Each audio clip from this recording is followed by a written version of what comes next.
भैया बड़ी प्रसिद्ध कथा है दो भाइयों की, धर्मवीर और कर्मवीर।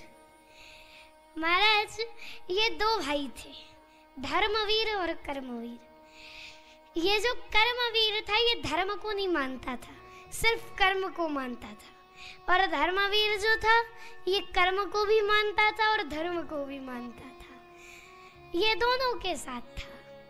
एक दिन कुछ ब्राह्मणन की मंडली आई गांव में। पहले ब्राह्मणों की रैली निकला करती थी, वैसे ही ब्राह्मणों की रैली निकली। धर्मवीर गया बाबा जी को बुलाने के लिए और घर पे कर्मवीर को समझा के गया, देख या तो तू कमरे में छुप जाना या तो ज्यादा बकवाद मत करना। समझा के गया धर्मवीर। अब बाबा जी को बुला के लाया। छोटा भाई बोला, देखो भैया मैं तो कमरे में जा रहा हूँ, जो काम करना होगा जो बात करनी होगी कर लेना। अब बाबा जी को बुला के लाए, ब्राह्मणों को खूब अच्छा चकाचक भोजन कराया महाराज। उसके बाद से ब्राह्मण बोले, अच्छा वो कमरा कई देर से बंद है, उसमें इतनी देर से लाइट जल रही है, क्या बात है, कोई है उसके अंदर? ब्राह्मण जी की बात सुन के बोले, हाँ महाराज। धर्मवीर बोला, हाँ महाराज, मेरा एक छोटा भाई है, किसी धर्म कर्म को नहीं मानता, आप ही सुधार दीजिए उसको। तो महाराज अब सारे ब्राह्मणों से महंत जी बोले, देखो तुम सब निकलो, मैं बाद में आऊंगा। सब ब्राह्मण तो चले गए। अब वहीं दरवाजे पे खड़े होके ब्राह्मण खड़े, महंत जी खड़े महाराज। अब उसे लगा कि सब वो कान लगा के सुन ही रहा था, कब बातें बंद हो मैं बाहर निकलूं। महाराज जैसे बातें बंद हुई उसने गेट की साकड़ खोली और जैसे बाहर आया सो महंत जी ने पकड़ लिया। महाराज महंत जी ने धक्का दे दिया, वो गिर गया, उसकी छाती पे महंत जी चढ़ गए। बोले राम बोल, वो बोला नहीं बोलूंगा। महंत जी बोले बोलना पड़ेगा, राम बोल, वो बोला मैं नहीं बोलूंगा। फिर महंत जी बोले राम बोल, वो बोला मैं राम नहीं बोलूंगा। महाराज महंत जी ने छोड़ दिया।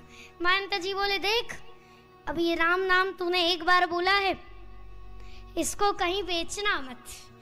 अब उसकी मृत्यु हुई महाराज। वह यमलोक पहुंचा। यमलोक में जाकर के यमराज से उसने पूछा कि महाराज मैंने एक बार नाम बोला है, उसका फल क्या है? धर्मराज बोले, देखो अब इसे तो इंद्रदेव जानेंगे। इंद्रदेव के पास पहुंचे। वो बोला मैं ऐसे नहीं चलूंगा, पालकी में बैठ के चलूंगा। महाराज धर्मवीर को पालकी पे बिठाया और लेके चले धर्मराज। अब पहुंचे इंद्रदेव के यहाँ। वहां भी यही प्रश्न हुआ कि महाराज एक बार राम नाम लेने का क्या फल? अब इंद्रदेव भी लग गए पालकी में। अब पहुंचे सब ब्रह्मा जी के पास। ब्रह्मा जी से भी यही प्रश्न हुआ कि महाराज एक बार नाम लेने का फल क्या? तब ब्रह्मा जी बोले, अब जो राम नाम लेता है उसको पता होगा, चलो शिव जी के पास चलते हैं। सब लोग शिव जी के पास पहुंचे। तो शिव जी के पास जाकर के फिर यही प्रश्न हुआ। शिव जी बोले, देखो मैं राम नाम तो लेता हूँ परंतु मुझे भी इसका अर्थ नहीं पता। अब शिव जी बोले, अच्छा जिसका नाम है शायद उसी को पता हो। भगवान नारायण के पास पहुंचे। भगवान नारायण ने कर्मवीर को उठा के अपनी गोद में बैठा लिया और फिर कर्मवीर मुड़ के प्रश्न करता है, अब आप बताइए आपका नाम लेने का फल क्या है? एक बार आपका नाम जिसने लिया उसका फल क्या है? महाराज भगवान बोले, देखो जिसे इतने देवता पालकी पे बिठा के लाए और जो आकर के मेरी गोद में बैठ जाए, इससे बड़ा एक बार राम नाम कहने का फल क्या होगा? महाराज अब हमने नाम महिमा के इस प्रकार प्रमाण